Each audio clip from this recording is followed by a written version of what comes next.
I'm gonna tell you everything you need to know about the Miami Shores in 5 minutes.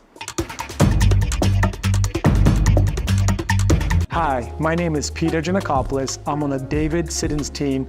I'm the territory manager in Miami Shores. Miami Shores is a neighborhood where most people don't talk about. Let me show you exactly on the map where you can find it. I believe it's a hidden gem. So Miami Shores has 4 unique parts to it. On the Upper East Side, you'll see it right below Biscayne Park, centered around Barry University. The next area is centered around the country club, the golf course, which is a V shape. It's east of the 6th Ave and west of Biscayne Park. Well, you'll find a lot of different unique homes in that area. Right underneath is another unique spot where I call the hub or the main center of Miami Shores. This will go from 103rd Street down to 91st Street. In this area, you're gonna find a lot of unique shops, businesses, churches. It's mostly where all the action's happening. There's another main artery that runs right through Miami Shores in the center, which is 96th Street. This is a double wide street where you're gonna find a lot of older homes, Spanish Mediterranean style, and it runs from west of Miami Shores all the way east onto Biscayne Boulevard overlooking the water. The last area of Miami Shores is east of US 1, which arguably is my favorite area of the shores. Reason being is very tranquil,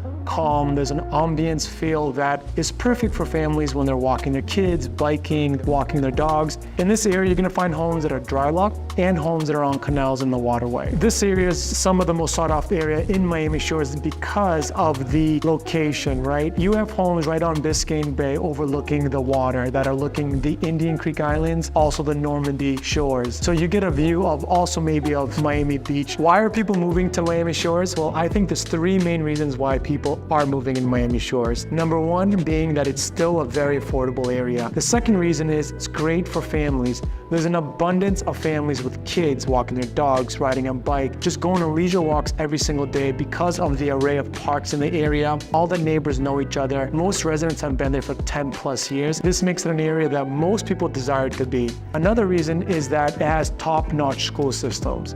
3 A+ institutions, there's 3 private schools. The last point, it's very accessible. A lot of people want to go in and out of Miami to go to downtown and Brickell and even north. You can use the expressway or US 1, and there's a lot of different access points to get to these areas. Now you may ask, what do you do in the Miami Shores? Well, if you're a resident here, there's a lot of perks. Number 1 is there's parks, free for everyone, but there's the Bayfront Park, there's also Constitution Park and a sculptured garden where you can see people walking their dogs and having a good time. Second, which is my favorite, is the country club golfing. Here it's 18 holes open to residents and to the public. Third thing is that there's an aquatic center. This aquatic center is perfect for families and children where you can find numerous slides, water features, and a swimming pool. The fourth thing is a tennis club, only open to residents where there's 4 different courts for you to play tennis with your friends. There's always the good and the bad of every area. Well, let's talk about the good. The good thing about Miami Shores is the accessibility, all those areas in just under 15 minutes. The second thing is predominantly it's a single family market.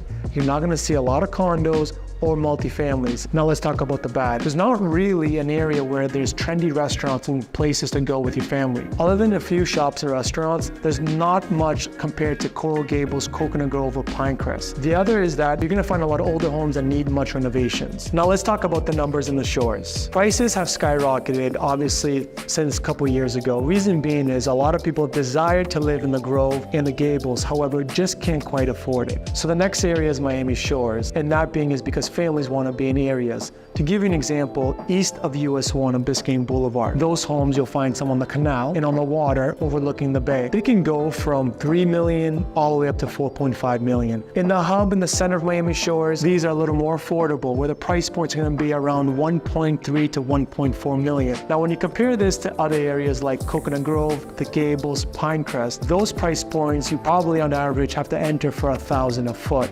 So this is why Miami Shores is a desirable place and families are looking to move in here. Now there's a lot to unpack in this video as we went through a lot of things about Miami Shores. Please feel free to always reach out to us as we are in the market all the time looking and helping families make better decisions. Please check our website where we have a lot more articles talking about Miami Shores and the amenities and the perks and price points of this area.